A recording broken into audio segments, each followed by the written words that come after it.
Hi, Allan.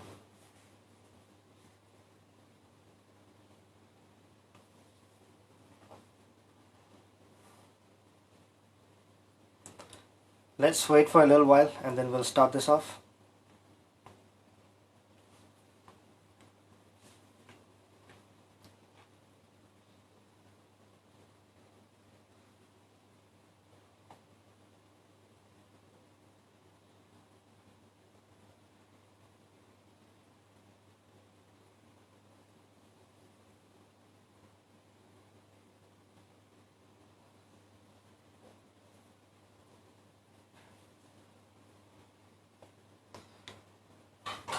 Hi, Aditya.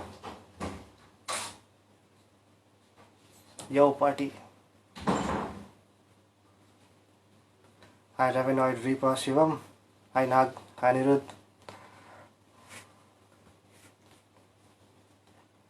Nice to see you guys, man. Give me a thumbs up if you can, if you guys can hear me.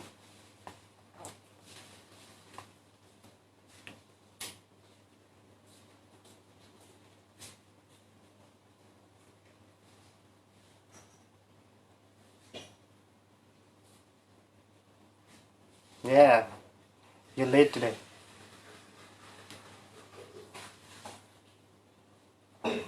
Awesome. So,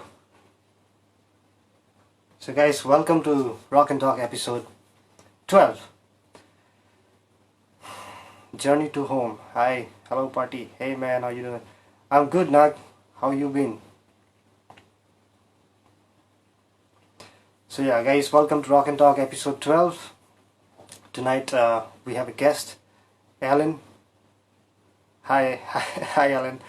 So Allan is already here, and we are ready to kick this off. So Allan is asking who's today's guest, dude. You are the guest, right? So we'll start this in a while. Cool. So Allan plays for the band Maiden Voyage, the Maiden Voyage. He used to be the bassist for the band called Rainburn as well. So we'll talk about those things. He's an intense bass player. I had a really good time playing with him during the Metallica tribute gig last year by November. It was insane. We got to know each other, hanged out together, went to the jams. It's pretty cool. Right, with no further delay, we'll bring in the guest. Brother, let's go.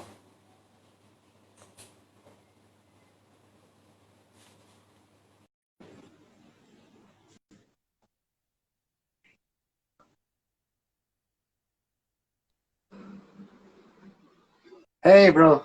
How are you? Hi, Eddie. I'm good. How are you? I'm good, I'm good. Hi, Piston. Mr. Hendrickson Hope is here. okay, hope I'm audible. Yeah, you're audible, bro. Okay. How you been, man? How you been? It's been a while now. I'm good, man. I've been watching your shows. Good job. Nice to know some new musicians also through your channel. So Thank you so much. yeah, there were like some people who I've seen going for shows, coming for gigs, but I don't know who they are. But now I saw them in your videos. Now I know who they are. Yes. Oh, okay. Cool. So, um, well, brother, let's go ahead and jam a little bit, and then we'll take this further.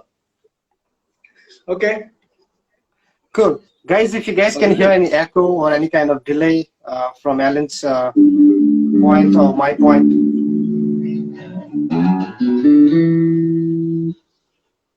it All sounds great. right. It sounds great. Yeah, Okay. sounds great to me.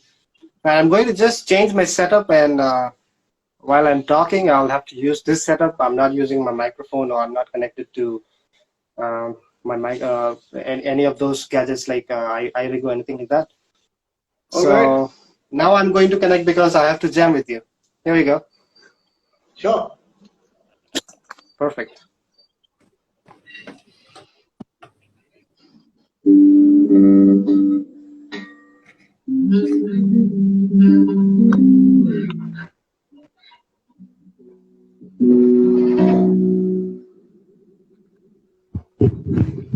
So I think there will be some echo now from your point.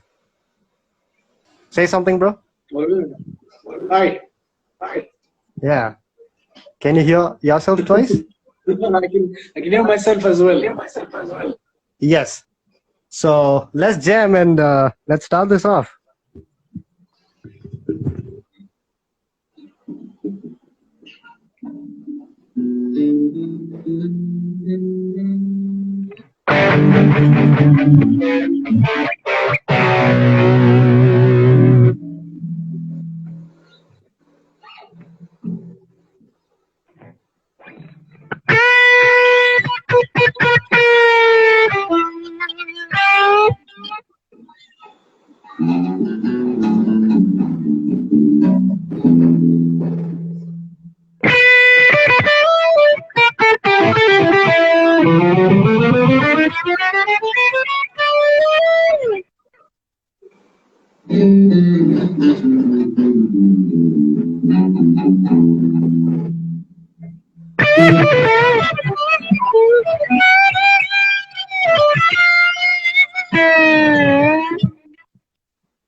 Yes.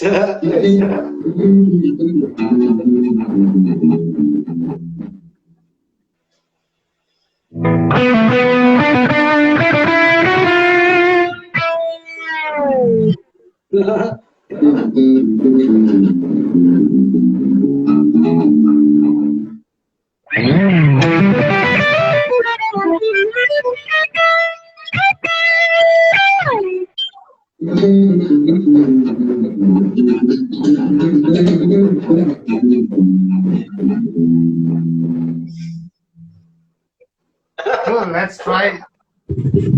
Let's try something, even though there is latency. All right. Let's just do it. Yeah. So here we go. I'll give you the count. Okay. 1, 2, 3, 4. Wait.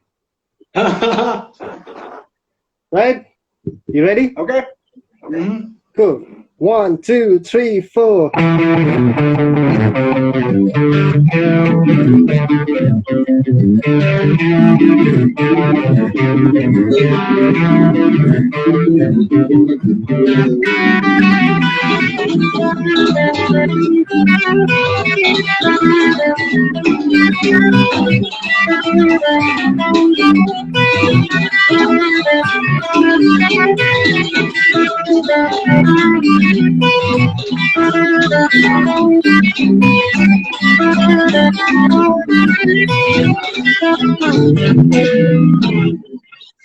I missed playing that song. Cool. Hell yeah. That was pretty cool. Awesome, bro.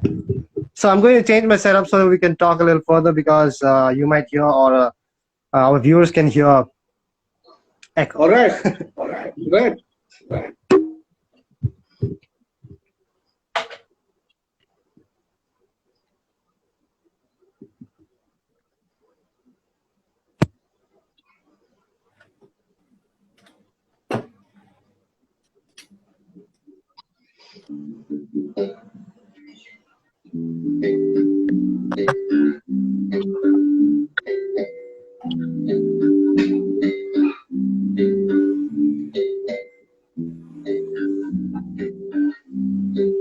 Ready when you are? Yes. I just took off my setup now. I'm not connected to the guitar, and I think this will be fine enough to. This setup is for chatting, so we don't hear any echo. Yeah. Cool. So brother, let's go back to the times when you picked up your guitar and started playing. And could you take us back and tell us your story? How did it begin for you? All right. So I started the bass about roughly 10, 11 years now. Wow. And the journey was since from the time I was in college. Yeah, from the time I was in college, yes. from what I remember. In fact, it was during October, November when I started it. I remember I got my first bass as a birthday gift. So Wow. and from there, yeah, there's no looking back. Cool. So which was the first bass you had? I had an Ibanez GSR 200, and when I got it, I had no clue about basses. I didn't know anything, what it's supposed to sound like, what the knobs do. So I just walked into the store. I saw the bass. I just took it and tried doing something with it, and I don't know. I just liked it, and I got it home, and I played it the Awesome. entire night.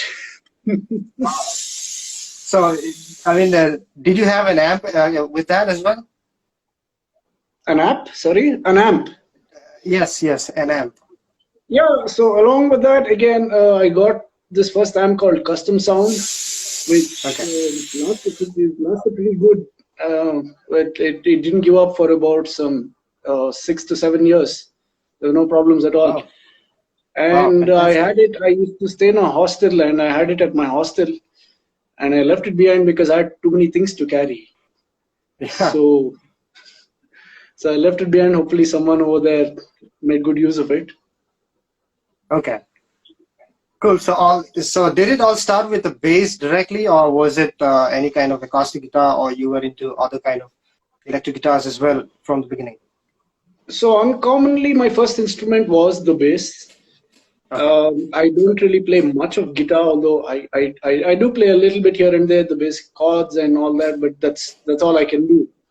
So I did learn the chords and the acoustic for a bit, but Yes. um, when I listen to bands like Red Hot Chili Peppers and Iron Maiden, these two bands especially, Yes. for me it was something to do. There was more than the guitar in their music. There was something different, and I figured out that's what the bass does. That's the kick of the song you get through the bass. So I thought, okay, this is the instrument I'm going to pick up. Yes. So unconventionally, I don't play much of other instruments. Although now I do. I play about 7 to 8 instruments around. But yeah, I started with the bass. Bass has been my first instrument and my favorite, most loving instrument. So yeah. Awesome. So, but even though it was your first instrument, tell us. Mhm. So there are so many different kind of string instruments out there, but uh, what made you stick to bass? Why the bass?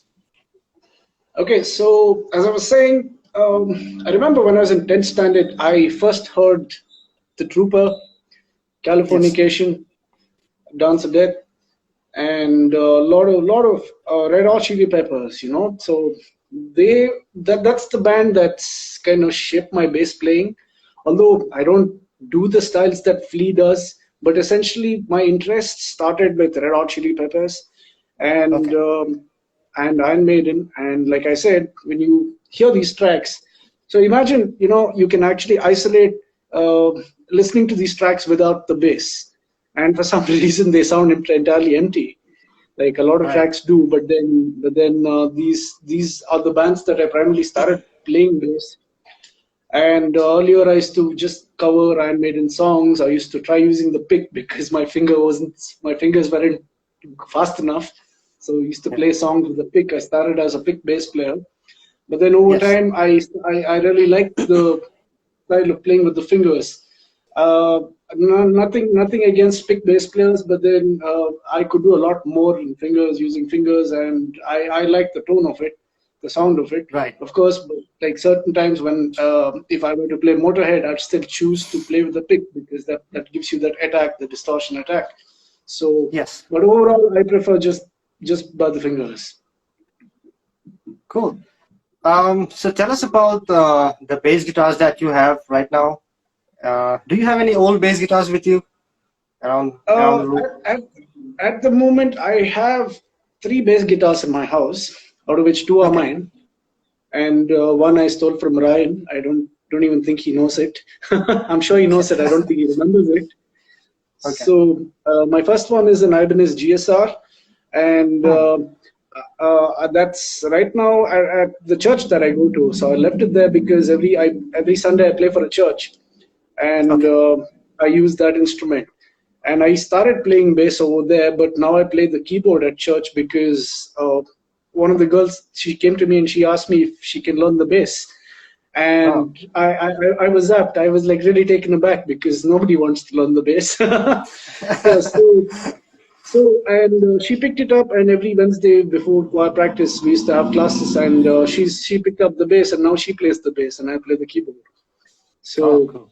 yeah, that bass is still functioning. It's actually as good as new. There are no problems with it at all. I've not faced any Okay, problems with it, and right, that's the same bass I'm talking about. The first bass I picked up on my birthday. okay, And the second bass is the one I'm holding right now. This is a BTB. right, It's a BTB 475. It's discontinued at the moment. You can get it in a different color, but uh, this one's a little unique. So even the design right. and everything. So this is pretty much my go-to instrument, whether beat studio or live or any genre for that matter. So I've played jazz gigs with it. I've played blues. I've played heavy metal, and it's amazing bass. The only problem with it is every after every gig it'll give you a back pain because it's heavy as fuck. Like it's really Yes, heavy. yes. Sorry Right, about that. right. So that's a five-string bass. Yeah, this is a five. So I'm more accustomed to using a five now, and Okay, going back to four would be a bit difficult for me because what I find about the five, especially because it gives me a three octave whichever position I'm at. yes, right. So basically, I get to use a lower octave, whereas if I'm using a four, I'll have to go all the way back, and which is pretty Yes, cool. I mean, Jacko used only four. You don't need a five, but I prefer a five. cool. Right. So moving on, tell us about your projects and how do you manage those? We know that you were in Rainburn, and did you Uh-huh. were you also involved in any other bands before Rainburn, and right now in Maiden Voyage? Tell us about those. Yeah, I've played for a lot of bands, like mm, temporary bands, permanent bands, serious bands. So, Yes. okay, to begin with, I when I came to Bangalore, the first band I played for was Rainburn, and Right. Rainburn was pretty good. We played a lot of gigs. We played in almost every venue in Bangalore, and we've done a few outstation gigs in Chennai, Pune, Mumbai, and so on. And Rainburn Oh, was a very good ride. It was prog rock, and ideally I'm not much of a prog rock bass player, and I shouldn't be saying that as a session musician. But then their music was it wasn't really the kind of music that I play, and thus I right. discontinued later on. Okay. And apart from that, after Rainburn, I took a break from playing for bands. I started playing as a session musician rather. Yes. So that's like, someone comes to you and tell, hey, we want a bass player tomorrow. Are you in? Okay. All Yeah. right, cool. Let's do this. So once you're a session musician, you can't complain about the genres. You have to play everything. You have to play anything that's beyond your comfort zone. And Yes. the fun part about it is you get to explore different styles and genres, and it's fun. I mean, there are no complaints after that. And I've been taking Yeah. session Well said. musician a bit seriously, being playing sessions. So more than bands, I play sessions. So that's both the studios and live. And when it comes to full-time band, I play for the band called Maiden Voyage. It's an Iron Maiden tribute band, Yes. and I always I had a dream of starting an Iron Maiden tribute band myself, but for some reason that never kicked off. I never really Okay. put it together. But luckily, there was a band that was looking for a bass player, and that happened to be an Iron Maiden tribute band. And I didn't think Right. twice. So Of course. I Yeah. just I just went and jammed, and it was pretty cool. I really love the guys. They're very sweet. They're very talented, and Yes. pretty unique band because usually I've seen bands that play a lot of tribute shows, but this is a band that only plays tribute shows. So Yes. yeah, I'm really looking forward for the time with Maiden Voyage. It's been about a year now, so Oh. many more years to come. That's about it Right. when Tell it us. comes to full-time jobs. Cool. let's talk about the lineup of the Maiden Boys, bro. All right, so that band is something that I'd call as a super group. I mean, everyone's fucking brilliant except for me. So on the vocals, we have Savan, and Right. Savan's one of those few vocalists I've seen who doesn't really struggle to hit the notes that Bruce does, and he has a lot of Bruce texture in his voice, and even his stage act and everything. It does look a little Iron Maidenish. And on the guitars, we have Nikhil and Dheeraj. Nikhil also plays for Chaos, as we all know. And Yes. Nikhil and I joined the band around the same time. And Dheeraj is the Adrian Smith of the band. And he comes for practice. He nails all the practice sessions. And Yes, he he's does. one guy. He's one guy you have to watch out for. You know, you have to pick up all the songs before you jam with him. So Yes. I really like his sense of discipline. Like he's no bullshit guy. Like he takes his gig very seriously. He takes his art seriously.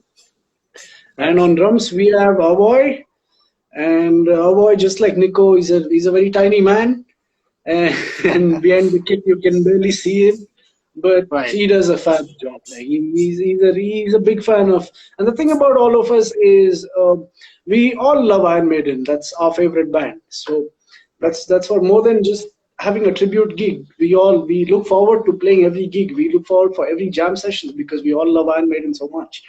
So Yes. that's what's Right. been keeping the band. That's what's been keeping the band going. And apart from just the music, I insist on getting all the band members dress up like Iron Maiden, and Right. a lot of times I try to dress up as Steve Harris, and we have our own Eddie as well. Like we fix him at the background, and it's about a 10 feet tall monster Yes. Eddie. And what I really want and what I'm looking forward in this band and the vision that I have is for us to replicate Iron Maiden not just musically but also visually. Right. So yeah, I hope to Well see you said, bro. all in our Maiden gigs. Of course. Of course. I've seen Rainburn once. I think it was in Indigo Live, if you remember, Kormangla. That's the first time we met. Yes, I think. I came down for Yes, the I gig think. and I saw the Maiden Voyage in Hard Rock Cafe, MG Road. All right, all right, all right. So it must Yeah. be one of the recent guys. Yes, we met at the gig. Yes. I think Shashank and Narayan as well. They joined in on stage for a couple of songs as well. Right, Yeah, I had a good that time, was right? It was fun gig. It was a fun gig. Yes, that was my first gig Yeah. with them, in fact. Yeah. And I enjoyed the show. It was nice. It was nice to have a lot of artists have or join us on board. You know, in fact, Eddie, that one of these days you also need to come in, join us, jam with us, play a gig with us, play some songs with us. We love to have you over. Awesome. Let's do this. For sure, for sure. Yeah, let's do this. Cool. Let's talk about guitars a little more. Do you have any guitars in mind that you find really specific and interesting when it comes to bass, apart When it from the comes ones to you have? bass, yeah, all right. So when it comes to bass, I've been really curious about the Warwick, the rock bass by the Warwick. And I see a lot Right. of bass gurus that I that I really look forward to their playing, and I really admire their playing. One of them is Shalini Mohan. One of them is Yes. Yogesh from Girish band, and Right. they both use the Warwick, and the Yes. tones that they have, the tone that I know it's all in the fingers, but then there's some uniqueness with this bass. There's a tone that stands out. So really looking forward to trying the Warwick. Awesome. And I'm not a very big fan of the body of the Warwick, but then it doesn't really matter to me much as the tone Right. does. And Yes. apart from that, I've been really looking forward to trying out a genuine Fender precision bass. So Oh, I can't find it in any of these stores, and not many times you see P-bass hanging out on the walls. So P-bass is something that I want to try just because once again I made it. yeah. So Cool. so maybe someday. Yes. So tell us about since you are into doing sessions and Hmm. sometimes you'll go through certain days where there's just nick of time, and in those nick of time, I mean, you need to do certain kind of songs. They might be tough, they might be in numbers. How do you manage all those, and how do you write bass lines for? How do you approach this thing? Okay, so when it comes to time constraint and if it's a session gig, I always go with the notebook. And Right, sometimes the band shares the set list with me. It'll be a set list comprising of 25 to 30 songs, which is nearly impossible to just learn in the time gap that they give. So sometimes deadlines have been like 3 days, and it's a weekend gig, and suddenly they say, "Oh, our bass player is not available. Can you just come and fill in?"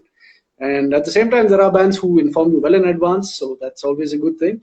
But whenever there's always a time crunch, I go with my notebook, okay, and I write down all the songs and where comes what, and I dissect the songs into parts and into different rhythms and different intro and chorus and the pre-chorus and solos and breaks and everything, and you write down the chords to it, and you go when you go to the jam, you look at it and you play. It's better to actually see that, and because it becomes like a practice rather than just making a mistake and not being prepared. So I prefer going in prepared, even if I don't have the time to learn the entire song.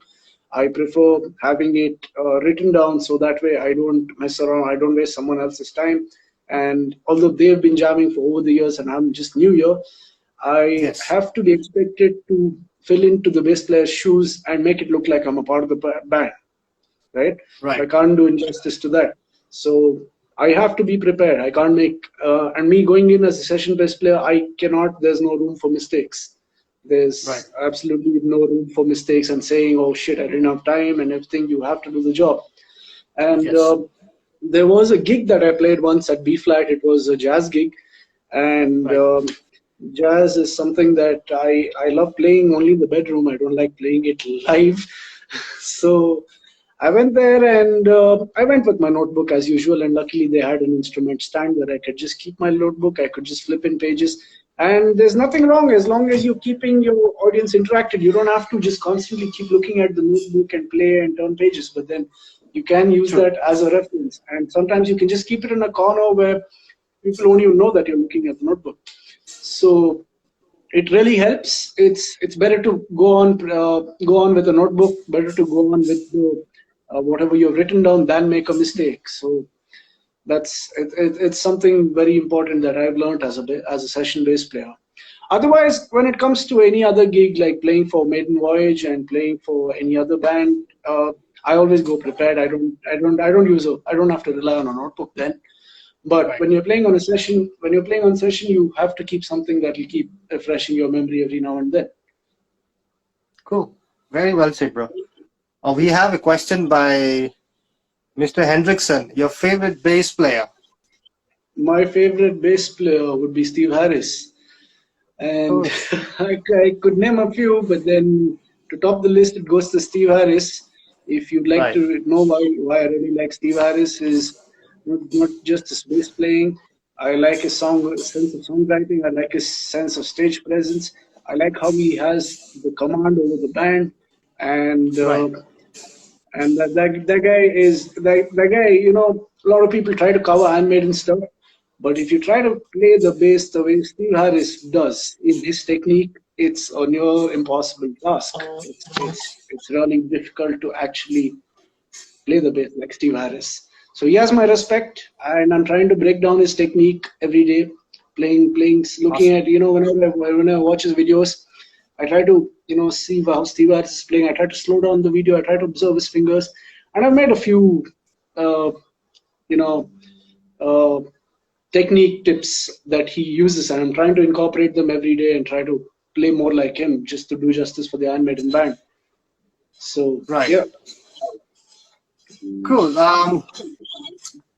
So, yeah, that's really nice. I mean, because when you look into the artists before, back in the time when we had just radio, now we had and then there was internet, and it just makes it easy for this generation to look into what the artist is actually playing, where the Oh, fingers yeah, are going. Yeah, seriously. This generation, it is so easy for you to do a lot of things, not just music. But I hats off to the old timers. You know how they used to just have a tape, They used to exchange tapes with their friends and sit and listen to the tapes, and sit and play back and rewind the song and play it again, loop it again. And now it's just done with a click. You just click, you get to know what the guy is doing. So that's simple. Right. So yeah, back in the day, I think those guys were really raw and seriously really talented. Yes. We had we shared a little moment when we did go for the Metallica tribute gig and did a couple of songs, if you remember, last year. Yeah, of course. Yeah. Did you know those songs already? Could you name us a couple of songs that you were involved in while we did the Metallica tribute? I remember the one we both did one together, One, yes. and then we did a lot of. Did we do anything else apart from one together? Just you and me? Okay, I can't remember all the songs that I did. I have a list right here on the wall. This was pasted on the wall back in the time when we used to jam. So I just tick mark, okay, this one is done, this one is yet to be done. Okay, I think we also, I think we did the Four Horsemen. Four Horsemen, yes, how could I forget? Yeah, so, Four Horsemen as well. We did one, we did Four Horsemen. I can't remember exactly what are the other songs that were involved, but learning these songs were they were really good fun, and I really thank these Metallica boys for giving me that opportunity to guest in. And I've not really had that Metallica phase as much. Right. Metallica is an amazing band, but then I've not really sat down and picked up their songs, to learn them or play them and all that. But yeah, Yes. Metallica playing them was really good fun. Well, especially the songs that I chose just because of Cliff Burton. So Cliff Burton is my favorite. So particularly I chose the Four Horsemen because of Cliff Burton. And Awesome. I had a tough time playing the song, but then it's really cool. Something like that, Four Horsemen. So yeah, good fun. That gig was. Hi, Nikhil. Hi, Nikhil. What's up? So Nikhil knows the story anyway. Yeah. Now, if you remember, we used to mess up in the jam, and when the show came in, we actually nailed it. The song one was a nightmare. Yeah. I was using Premix processor down there, and I didn't know how to use that properly. I was messing out real time. Then I came home and worked on it. Anyways, we had like 16 songs to do, and I remember I and Nikhil sitting down to that those days, and we just have 2 weeks, and we have 16 songs. How do we do this? But eventually, to top it up, there were morning 7 a.m. jams. Yeah, exactly. Cool, bro. Could you play us a couple of your favorite bass lines from your projects? Okay, so I'll play a couple of music that I sit and write. I sit and I don't write songs in particularly, but I just sit and write music that I like, and they never really turned into songs, but they're just mere riffs. So awesome. One of them goes like.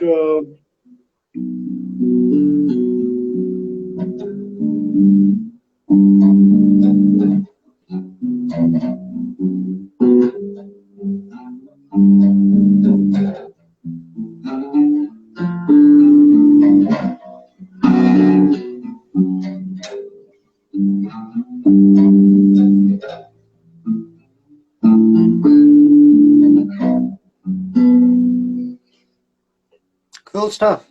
That's some tapping and sliding right there. And yeah, something to do with tap and slide, and it just came. Another one is something like.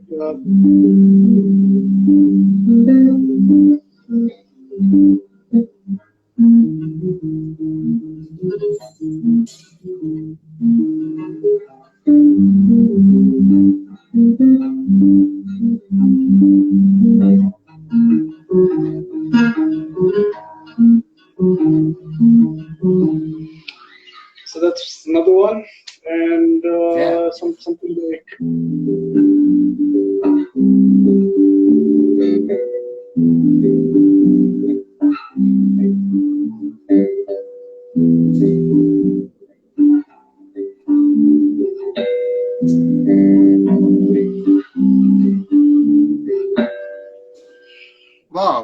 I think I couldn't see the left hand right there, but I think there were some But harmonics involved.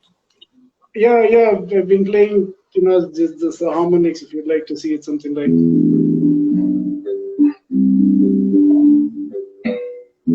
Wow. So that's one advantage of having huge hands. So you don't have Yeah. to. Cool. Right. Right. Could you also play a little bit of Maiden stuff? Why not, right? All right. So I see someone's asking for the clairvoyant. Yes. Go ahead.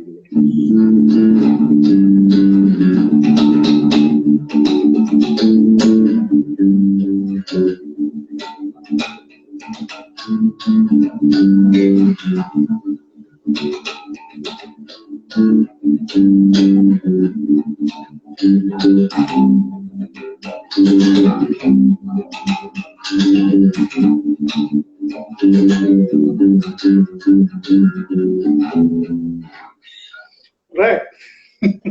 Yeah. Cool.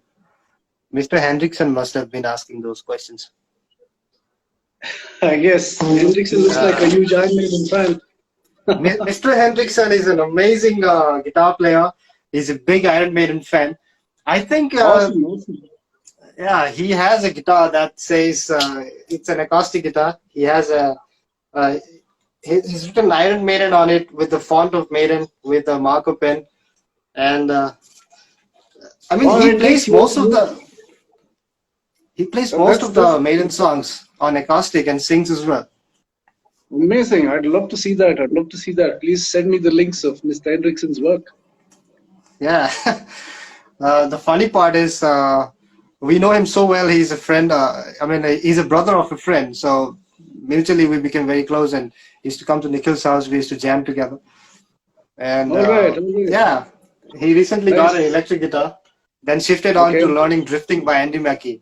That's a different funny story, by the way. Nice, Mr. Hendrickson. I hope to see you at one of our Iron Maiden gigs. Hope to see you soon. Hope to meet you. Yeah. Cool, Mr. Hendrickson. Right, brother. Could you name us a couple of your favorite albums and a couple of artists that you would recommend people to listen to?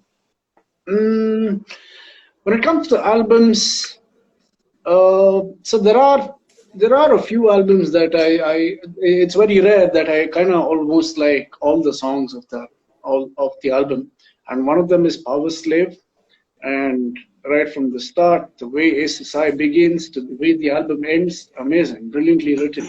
But I don't really look at music in the sense of an album as such. But then when it comes to albums, I like stuff like Stadium Arcadium. I think that's a brilliant album. It's got like really nice hits, and yeah. So apart from that, what was the other thing you asked? Any particular artist that you would recommend people to listen to? Artists. Yes. So that's a tricky one, and I like artists like, apart from just the new wave of British heavy metal, I listen to, of late I've been listening to a lot of deep house, which not many people would believe that I do. And there's the saxophonist by the name Erling. I like that music because every layer has an instrument present. It doesn't just work with samples and programs. It's all instruments being played, and they play live and they sound fantastic. Okay, that's about some other genre. But when it comes to favorite music and favorite bass players, I listen to a lot of Jaco Pastorius, and he's one of my favorite bass players. And I really love the sense of his groove, and particularly songs like Amelia and Chicken and Teen Town, and fucking brilliant. And apart from Jaco, I listen to a lot of Herbie Hancock, and a lot of jazz here and there. And when it comes to heavy metal, I really like Iron Maiden. I like Judas Priest. I like Motorhead, and I love Rush. Rush is an amazing band, and it's really nice to see Geddy Lee play the intricate bass lines and sing, and that amazing music. Like it's lovely to listen to. And what I really like about music, although music is although it's complex, it's nice to listen to. A lot of bands go with the approach that, the complex the music it is, the better it is. So let's cover it. And Yes. I really didn't like that approach. I prefer music is for the ears. It's not like a competitive sport where you try to show off the techniques that just because you can play in that song. And so Rush is something that I feel they're very very complex, but they make beautiful music. Even a person who doesn't really know music, when he listens to Rush, would still enjoy it, and that's the beauty of Rush. Whereas Yeah. a lot of bands, you have to have that technical knowledge to actually sit and enjoy that sort of music, which I don't possess myself. And I appreciate what sounds good to the ear. Right. That's music. Beautiful, Hmm. bro. Cool. So, tell us about any future plans regarding putting out any official video, anything like that? So, well, as far as videos are concerned, the band that I play for we don't really need video because we're a tribute band. And Yes. apart from that, I've been meaning to actually sit and make videos of a lot of my bass playing. That would help other bass players, like I don't know, learn something out of that, and hopefully I'll be able to Yes. learn something through their playing. And just these little techniques that actually add to your playing and how you can improve your playing. So just this. Hopefully, I'd like to listen to a lot of other bass players' opinion over what I'd like to tell also.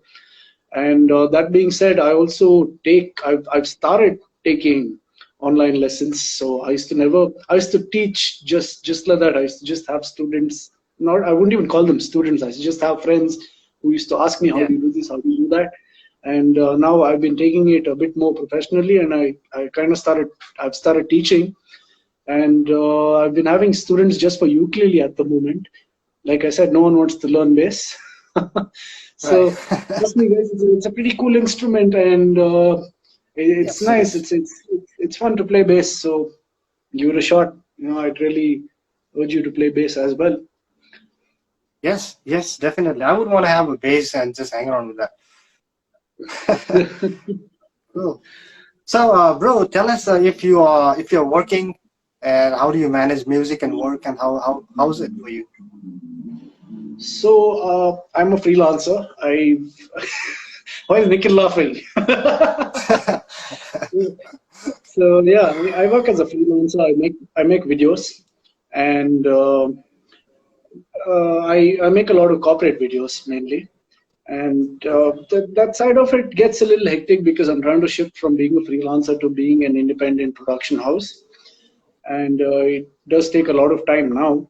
But earlier, when I was still in the freelance days, I used to have a lot of free time, and I'm someone who prefers playing bass every day, regardless of whatever it is. I just like to pick up the instrument and just move around a little bit, so just make your finger a little accustomed to it, so that way you're always ready to play. And it needn't be learning a song or learning a technique. It can be just pick up your instrument and just start fiddling with it.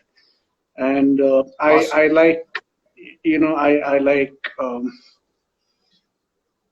keeping. Like, what were we talking about? I forgot.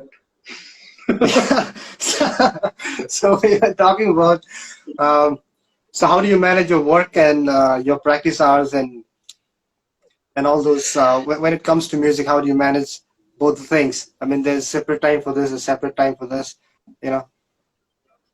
It gets tricky, but then I feel if you want to do something, if you know if there's something that you really want to do and if your heart wants to do, you will still just Nikhil, I'm not stoned, bro.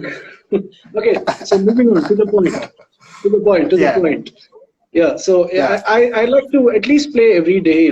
Just 5 minutes of it. yes, I'd like to play it because, like I said, if you want to do it, if you want to put your heart to it, you will definitely do it. Even when it comes to 2-3 minutes. That yes, there's a reason why I don't keep the bass in my bag. I just like to just pick it up and play.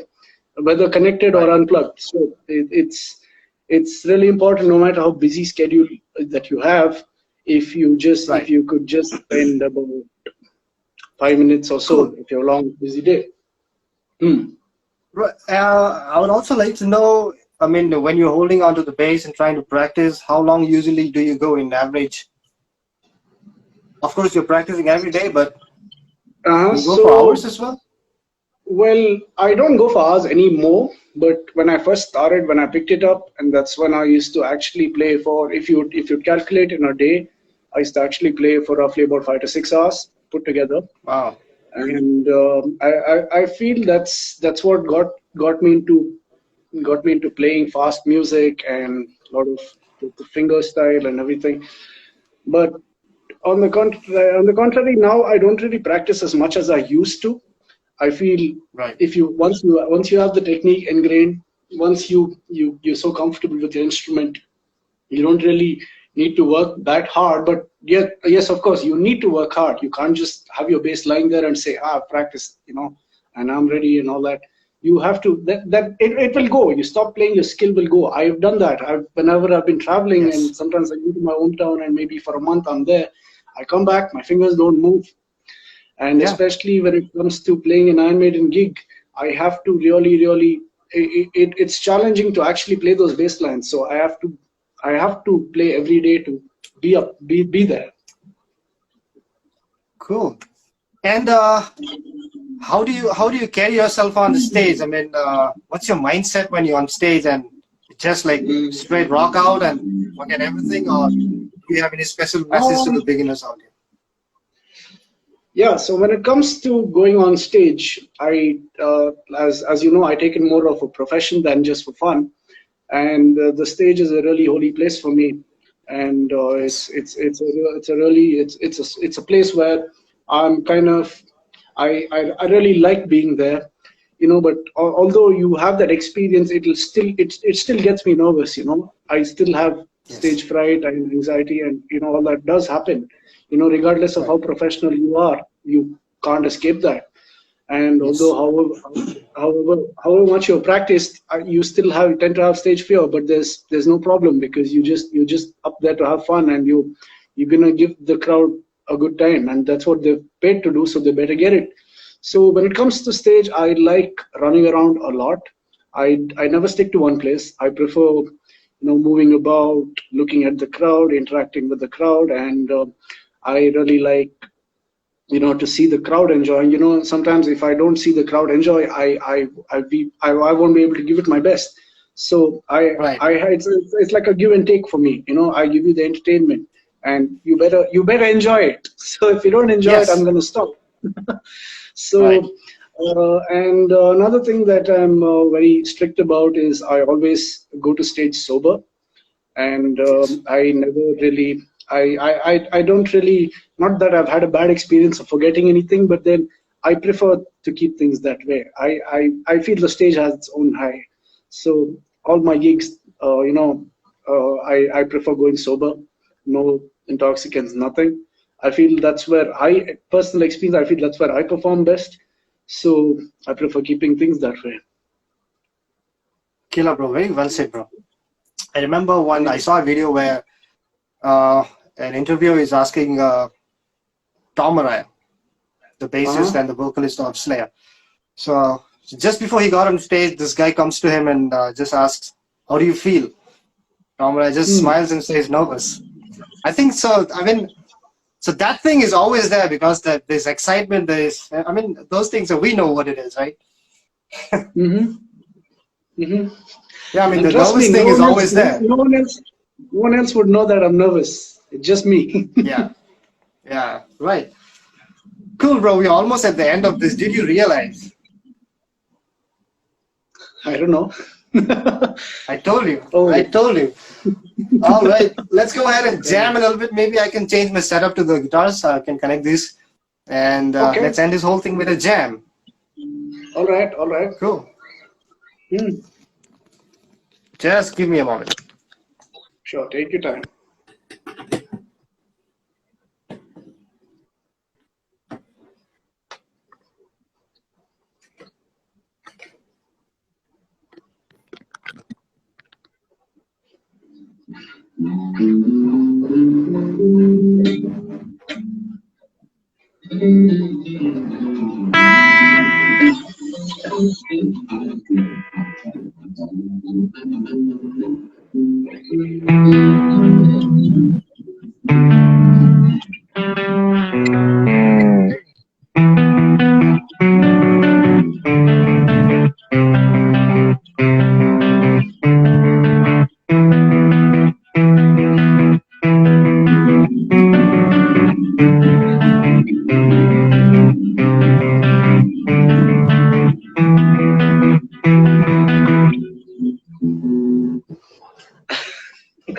Nice man, Eddie.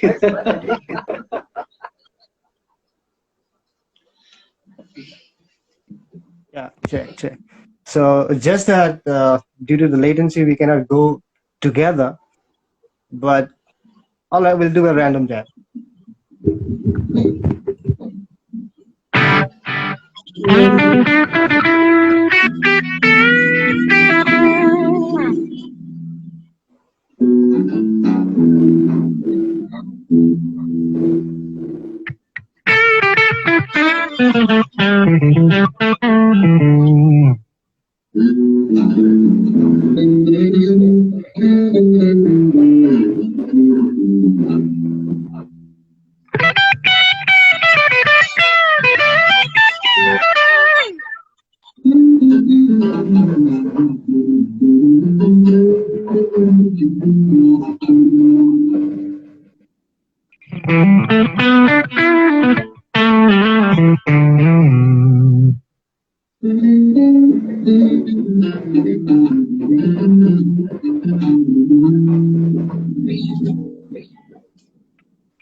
Wow, awesome, bro, awesome. It's a pleasure to have you. I mean, it's great. I mean, we jammed. We had at times when we did the Metallica gig, and I'm so fortunate to be a part of those and Hey, get a chance to jam with you. I mean, hey, no, those days were pleasure amazing. was mine. Awesome. Pleasure was mine. Yeah, Thanks for having me over. awesome, And awesome, brother. nice. I'm looking forward to your other shows as well. Other talks with other artists. It's nice. You Great. know, I really like what you're doing. It's pretty cool. Thank you so much. And I'll let you and everyone know who the next guest is for episode 13, actually. Wow, I mean, 10, 12, I mean, 10, 11, 12. This is the 12th episode, and it's all going good. And we're just talking. We're just talking and jamming. What else we doing, Uh-huh. right? So it's fun. It's Nice. fun. I mean, the people are joining in, and they love what's going on, and everyone's having a good time. Mm-hmm. Right. Nikhil says bye, guys. Yeah, bro, bye. Right. Let's just look into the chats, and maybe we can find something. Right. Hi, Jimmy. Hi, Parinita. Hey, guys. Thanks for joining, guys. It was amazing having all of you guys and beautiful comments down there. It was nice to have Allan share a couple of interesting things like how he approaches when it comes to bass and yeah, awesome time, fellas. Thank you. Through the lens.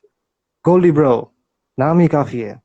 So, yeah, and the way you talked about the guitars and your uh, and how you manage those time with different bands when it comes to doing sessions and uh, and some of your favorite artists and albums, of course, man. It was nice to really have a good time here. Actually, this 1 hour just went Thanks for off. I being, told you, right? thanks for having this, like giving me this chance, and it was nice to talk to you all. And cheers, right? You take Cool, care, brother. everybody. Stay Yeah, you negative. too. See Yeah, you stay soon. negative, be positive. Right. Cool. Well, stay safe, everyone. Good night to everyone out there, to the viewers, and good night to you as well, bro. All right, bro. Good See you night. Take care. Thank soon. you so much. See you. Take care. Bye.